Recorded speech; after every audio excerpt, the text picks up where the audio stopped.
Supreme Court Project, Alyssa Brenner and Monica Delgado, Period 1. William H. Taft and Miranda versus Arizona. William Howard Taft was born in September of 1857 in Cincinnati, Ohio, to a very large family. Taft attended Woodard Heights School and later went on to attend Yale College, a school his father had been a student at in 1829. After graduating from Yale in 1878, he went on to attend the University of Cincinnati College of Law. Later, he was admitted to the Ohio State Bar Association in 1880. In June of 1886, at the age of 29, Taft married Helen Nellie Herone at her family home in Cincinnati. They later went on to have 3 children, Robert, Helen, and Charles. As a young lawyer from a politically prominent family, Taft rose swiftly through the ranks as county prosecutor state judge, then in 1890, at the age of 32, became the youngest appointee as U.S. Solicitor General by President Harrison.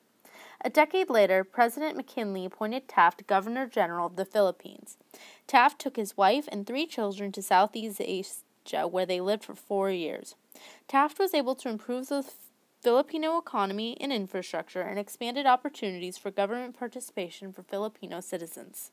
In 1904, Taft became President Roosevelt's Secretary of War, and 2 years after that was persuaded into running for the U.S. presidency instead. Taft easily won the election of 1908 due to his popularity and the support of his predecessor, Theodore Roosevelt. He assumed the office of the president on March 4, 1909.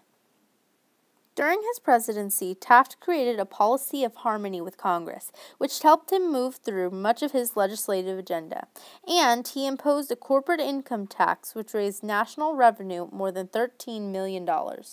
Through the work of the Taft administration, several terms were created in regard to relations and negotiations with countries such as China and Latin America. Taft was a strong advocate for civil rights. His record includes support for Booker T. Washington's initiative to uplift African American citizens, endorsing free immigration, and using a presidential veto on a congressional law imposing a literacy test on unskilled laborers. But finally, in March of 1913, Taft left office. Seeing no other source of income from the government, Taft became a law professor at Yale University and helped to co-found the League for Enforced Peace. He was then appointed Chief Justice of the Supreme Court by President Harding, a job he held until right before his death in 1930. During his time as Chief Supreme Court Justice, what was known as the Taft Court ruled on several matters, such as the Commerce Clause, which made it difficult for the federal government to regulate industry, the powers of the government, and individual rights. Towards the end of his presidency, Taft suffered from several health problems, which only multiplied under the strain of being Supreme Court Justice. He died on March 8, 1930, at his home in Washington, at the age of 72.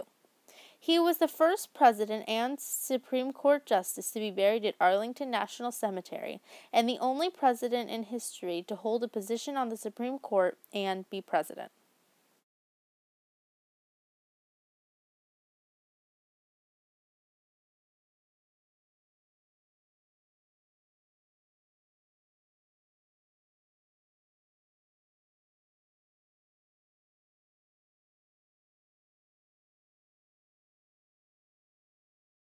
On March 27, 1963, Miranda's preliminary hearing was held, and he was denied counsel.